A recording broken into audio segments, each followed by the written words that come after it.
with Barbara, and like a year to the weekend after that vibration experience, I had a friend over visit. He was from out of town, staying at my house, and he was playing guitar, and we were sitting out in the back, and it was the spring, and it was like a really wet and cloudy spring, and I was sitting in the back with my friend. He was playing guitar, and he was, he's just prolific at making up songs. He's just so good, and I look up and I could see over like the ridge behind my house, because my house is kind of built on the ridge, so it's not far away. It was right there. And I saw this teardrop shape, like almost like an infinity shape, but I describe it as two teardrops point to point. And it was silver. And I was like, to myself, I was like, what is that? It was just kind of hovering there, and clouds were coming in and clouds were going out, and it was just kind of hovering there. And I was like, is that a plane? To myself, is that a plane? And my friend Bob was just playing the guitar, and then the clouds would pass, and it would still be hovering. Then I'd see a plane come through, and I'm like, that's a plane. That is not a plane. So I got up to go grab my phone to get a picture inside. I grabbed my phone inside, and of course, when I came out, it was gone. And I was like, well, okay, that's really strange. And then I was visiting another friend later that week, like on Tuesday or Wednesday, and I was telling him, because he was in the UFO community and a believer, and I was telling him about that. And he has a really good friend who I've met, and she's a really gifted psychic. She lives in Georgia. And actually, let me backtrack a second. So, it was a year to the weekend after the vibration experience, and my friend Bob and I were sitting outside. I saw the UFO, and that was like on a Friday night. That next Sunday, that day after, the next day and a half, I woke up Sunday morning, and I had this image in my mind, and I've never been,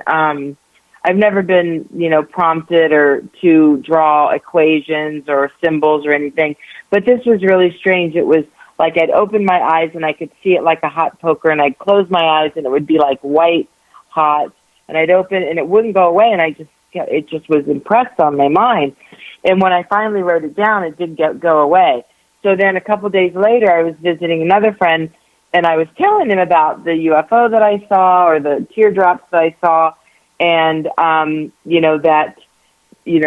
I had the symbol, and he said, well, when you get home, send me that symbol, and I'll send it to my friend in Georgia, and we'll see what she says. And so I sent it to him, and a couple of days later, he emailed me back and he forwarded the email from this woman, and very interestingly, she said, it's a component of a vibratory frequency. And that's really all she said. I think I showed you that email, Ray. But it was just strange because it was a year to the day after the vibration experience, and it was the symbol I saw, in my mind after that event. And then, I had done the regression. And so, again, Gary, these are, I told Ray, I said, Ray, I just have a bunch of random stories. I don't have any smoking gun. But as we start putting all of this together, things are connected in ways that, for me, it does build that bridge of, that this is really happening. So I don't know what you think. Ray, what's your feeling on this? I had written my first book, which was originally titled 50 Shades of Gray's Evidence of Extraterrestrial Visitation to Wright-Patterson Air Force Base and Beyond, and I thought I was pretty much done with saying my piece about the subject. And some time went on, and I started to put together stories of a second book. I don't know why. And I ran into Victoria and started to find out what was going on with her. And it was interesting that I wanted for decades to go to a UFO conference, And back around 2013, I finally did. And who is the first two people to sit next to me in the very first minute that I'm in the audience? It's Victoria and her boyfriend at the time, Glenn. And Glenn tells me this interesting story at the first break, and it was just overwhelming. And it was like, wow, fire hose treatment. So as the years went on and I was going to these conferences, now that was 13, I wound up publishing that first book in 16. But I talked to Victoria off and on, and I just found what she was saying compelling, especially since I was starting to research the Dr. David Jacobs and the John Max and the Bud Hopkins, and became friends with Yvonne Smith and start researching the contactee side of this phenomena. And I realized that there was something, I can read people very well, and there was just this honesty and this innocence of, I know something's going on, but I don't really have a handle on it. And I thought, well, what an intriguing study to do. And as a former research scientist, that's how I made my bread and butter for nearly 4 decades. I thought, what an interesting problem. My background makes me perfectly suited to do this kind of research. And so I spent 2 years looking at all the evidence, talking to all the important people I should. And I am convinced that this is indeed Victoria's secret truth.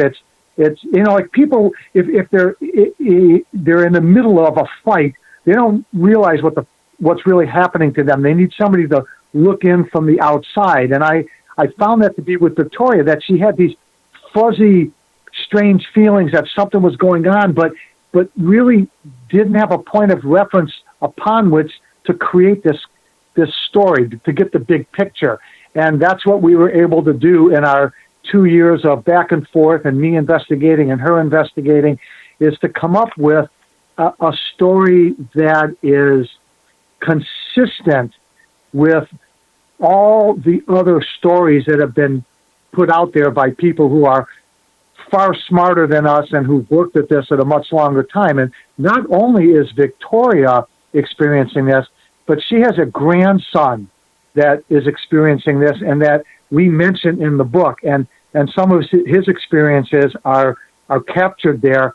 And it makes it even more compelling because, again, these much smarter people have gone forth and they have documented cases of multi-generational contact. And indeed, that's what Victoria's family has, at least between her and her grandson. And that's why I brought up the subject of an implant, because I believe, based upon the evidence and my interviews with Bobby and my discussions with Victoria, that Victoria's grandson has an implant. That's something that needs to be really checked out. Because, I've been doing, broadcasting since 1976.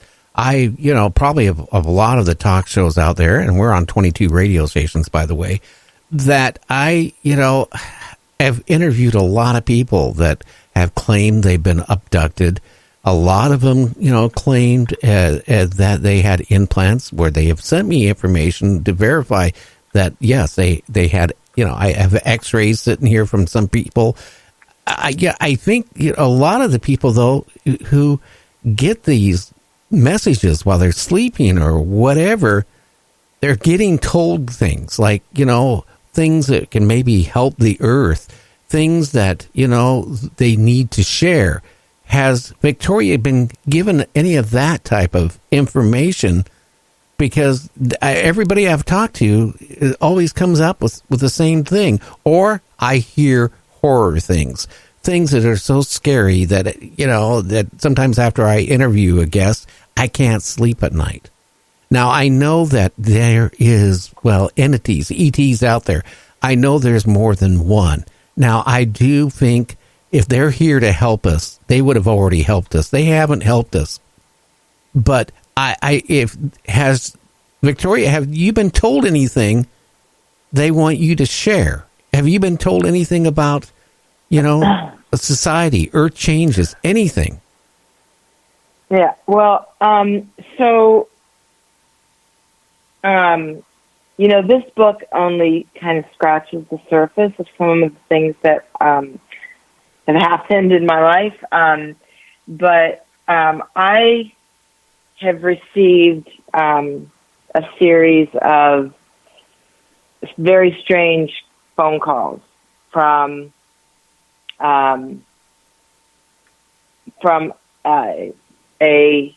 it's not really a mechanical voice. It's very smooth, and there's inflection in the voice, but I don't think it's human. Oh boy, you kind of go down a rabbit hole with some of this stuff, but so the one I was going to tell you about. So I was at a restaurant with a friend, and we're sitting there, and my phone starts ringing, and it would these strange calls would come from my own cell phone number, from my home number, from unknown 00000, all different type, no caller ID. I've got some of them recorded. I've got a lot of them recorded because sometimes it would leave a message, but this time they kept getting, and I say they because the voice always referred to itself as they, and they kept getting disconnected, and the phone would ring right back, and I'd hear all this static, and I could hear this voice in the background saying Victoria, and basically what ended up happening is they said, Victoria, go somewhere where you're, and I had been getting, when this happened, I had been getting these strange calls. I'd get warnings that someone's following me. I'd get different things, but I'd been getting them over a period of time. And so when they came in, sometimes I always carried a recorder because I was getting so many of them that I was tape recording them. And anyway, the voice said, go somewhere where you can be alone. And that we were sitting at the bar, and behind me was like a party room in this restaurant. And so I just went into that room. The door was open, and I just went into that room. There was no one in there. And the voice said, do not record this. But I turned my recorder on anyway. And the recording ended up being damaged and was no good, period. But basically, it said, do not be scared, or do not be frightened. This will not hurt. It is time to remember. And they played these tones for, I don't know, it seemed like maybe 10 seconds or maybe a little more. And I literally dropped, I think, to the ground, maybe a chair or a bench that was, in that little party room. Because it just, I don't know, it shocked me, I guess. And so then when it was over, the call ended and the recording didn't take. But then over the next 2 weeks, I had a series of 3 dreams. And okay, I mean, now, Victoria, it's at the end of the hour. I have to go to break. Then, I have you only booked to 8:30. Ray, do you want to hang on about 10 minutes after the break so we can wrap this up? Sure. Okay. Yeah, I'm retired. Okay, so we're going to go break. We'll be back in 3 minutes. You're listening to Night Dreams Talk Radio After Dark with Gary, that's me, and my co-host, Jane Chrisbaum. And check out our website at www.nightdreamstalkradio.com. We'll be back in 2.5 minutes.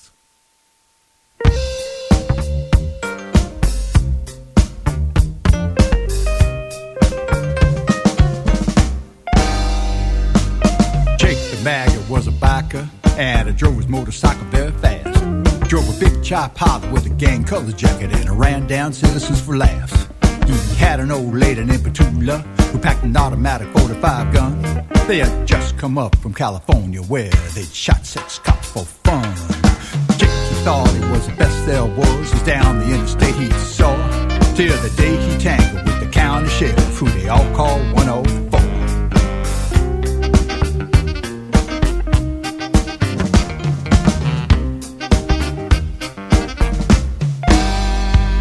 It was late on a Thursday evening, and Jake, he was feeling kind of mean, cause he just run out of his favorite drug, the one called amphetamine.